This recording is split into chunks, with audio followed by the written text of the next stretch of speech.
3 سال کے لیے چیئرمین نیب آئے گا، دوبارہ اس کو توسیع نہیں دی جائے گی۔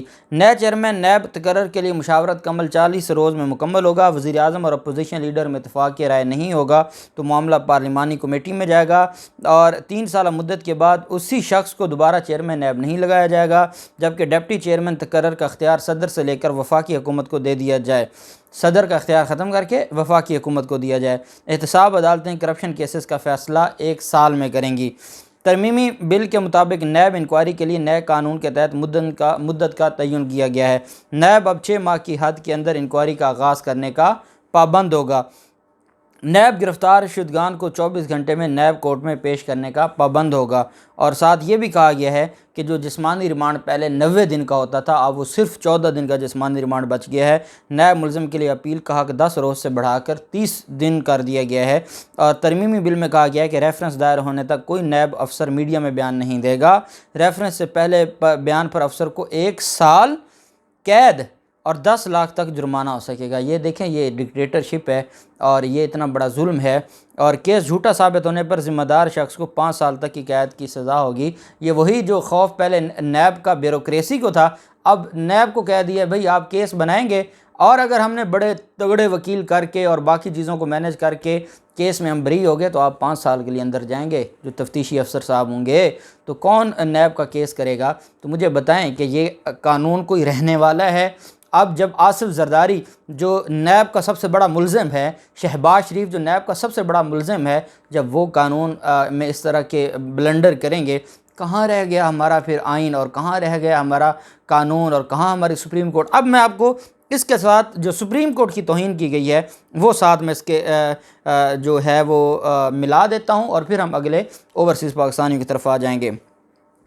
اچھا، یہ جو اسلام آباد 18 مئی 2022 کو جو سو موٹو لیا گیا تھا جسٹس مظہر علی اکبر نقوی صاحب کے خط پر، اس میں جہاں کہا گیا وہ میں نے آپ کو سارا پڑھ کے سنایا تھا کہ جتنا کچھ کیا گیا ہے، جو انویسٹیگیشن ہے یا کوئی کیسز کو واپس لینے کا معاملہ ہے اور تبادلے تقرری ہیں، یہ ساری چیزیں۔ ایک اگلی چیز کی گئی تھی، سچ ایکشنز، وہ انویسٹیگیشن اور وہ سارا معاملہ کرتے ہوئے، سچ actions along with media reports to modify accountability laws are likely to undermine the functioning of the criminal justice system in the country and to violating of fundamental rights, affecting the society as a whole and eroding the confidence of the people in the rule of law and constitutionalism in the country. یہ supreme court نے جس note کے اوپر سو motto کا notice جاری کیا تھا، اس میں سپریم کورٹ نے کہا کہ یہ جو اکاؤنٹیبلٹی قانون ہے، کیونکہ انہوں نے اس دن عدالت میں کہہ دیا تھا بھی کوئی ایسا معاملہ نہیں ہے، یہ اکاؤنٹیبلٹی لاء میں موڈیفیکیشن جو سپریم کورٹ میں کل سماعت ہے، وہ جو لارجر بینچ بنا تھا اس میں کل سماعت ہونے جا رہی ہے چیف جسٹس صاحب کی سربراہی میں، جس میں سٹے آرڈر دیا ہوا تھا، اس کا جو سو موٹو کا جو پریس ریلیز جاری کی گئی تھی، جو مقاصد تھے ان میں ایک مقصد یہ تھا کہ نیب لاء میں موڈیفیکیشن کا جو میڈیا رپورٹس آئی ہیں، عدالت نے کہا تھا کہ یہ قانون کا کھلواڑ ہوگا اگر یہ کرنے کی اجازت دی گئی۔ یہ جناب شاہد حسین کمبو پبلک ریلیشن آفیسر کی طرف سے جاری کیا گیا تھا، اور اس پر کل سماعت ہے 27 مئی کو۔ اب مجھے بتائیں کہ کل اٹارنی جنرل صاحب کس منہ سے عدالت کو بتائیں گے کہ ہم نے نیب کے قانون کا یہ حشر نشر کر دیا ہے؟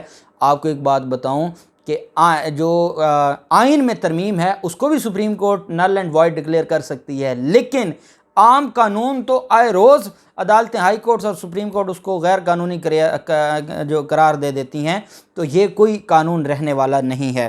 اب دوسرا میں آپ کو بتا دوں، دوسرا ہے جی جو معاملہ ہے اوورسیز پاکستانیوں کا۔ اوورسیز پاکستانیوں کے قانون میں انہوں نے جو ای وی ایم اور اوورسیز پاکستانیوں کا جو قانون تھا، جو عمران خان نے 2017 کے ایکٹ میں ترمیم لائی گئی تھیں، وہ جو بل تھا، ترمیمی بل قومی اسمبلی سے آج پیش کیا گیا ہے، اور اس قانون میں جو 2017 کا اصل قانون تھا اس کو واپس بحال کر دیا ہے، اور عمران خان نے جو امینڈمنٹ کر کے پارلیمنٹ سے منظور کروایا تھا، جس میں ای وی ایم کا قانون تھا اور ای وی ایم کے ساتھ اس میں جو معاملہ تھا اوورسیز پاکستانیوں کا اس کو بھی ختم کر دیا ہے۔ اور جو میں اعظم نذیر تارڑ صاحب کو آپ کو پڑھ کے سنا دیتا ہوں، انہوں نے کہا کہ الیکٹرانک ووٹنگ مشین کے ذریعے انتخابات کرانے کی ترمیم کی گئی ہے۔ ای وی ایم پر الیکشن کمیشن میں بہت سے اعتراض اٹھائے گئے، بہت کم فرق سے اس بل کو قومی اسمبلی سے پاس کروایا گیا۔ یہ بل سینٹ میں آیا تو اس کو کمیٹی میں بھیجا گیا۔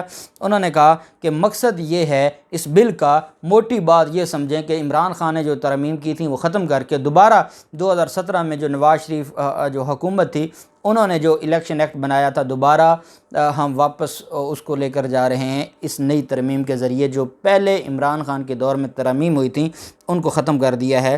آج کی جس میں اوورسیز پاکستانیوں کا کوئی حق نہیں ہے، ای وی ایم کا کوئی وہ نہیں، وہی ٹھپا چلے گا، اور ٹھپے میں ان کے پاس جعلی، کیونکہ ای وی ایم ہوتا تو رجسٹریشن آ جاتی۔ انہوں نے ہر کانسٹیچوئنسی میں، یہ اعتزاز احسن صاحب کے الفاظ ہیں کہ ہر کانسٹیچوئنسی میں لاہور کی 15-20 ہزار جعلی ووٹ ہیں، اور یہ انہی کے مارجن سے جیتتے ہیں۔ اور یہ ای وی ایم اس وجہ سے ان کو قابل قبول نہیں تھا کہ اس میں تو یہ تو مرے ہوئے آدمی سے ووٹ ڈلوا لیتے ہیں، تو وہ ای وی ایم سے رجسٹریشن ہوتی، ویریفیکیشن ہوتی، جس سے یہ بچنا چاہتے تھے۔ انہوں نے یہ کام کیا ہے اور اوورسیز پاکستانیوں کا جو قانون تھا اس کو ختم کیا ہے۔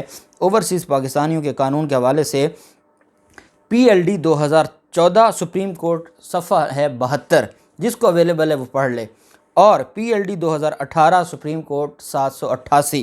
پہلا جو ہے جو سپریم کورٹ چودھری ناصر اقبال کیس ہے، P L D 2014 supreme court 72، اور فرحت جاوید کیس ہے P L D 2018 supreme court 788۔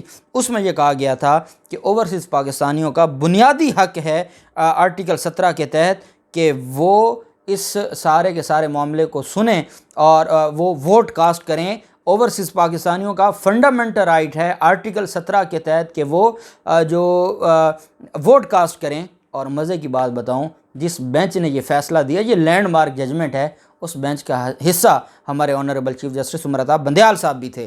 اب بندیال صاحب کا دیا ہوا فیصلہ اور یہ اس فیصلے کے خلاف قانون سازی کریں تو پھر مجھے بتائیں کہ ان کی قانون سازی کیسے رہے گی۔ اور لاہور ہائی کورٹ میں جو کیس پینڈنگ ہے، جس میں عدالت نے پچھلی تاریخ پر کہا کہ اوورسیز پاکستانیوں کو اگر کوئی قانون کا حق نہیں دے گا تو میں وزیر اعظم اور وزیر اعلیٰ کو بلا لوں گا، وہ الگ معاملہ پینڈنگ ہے۔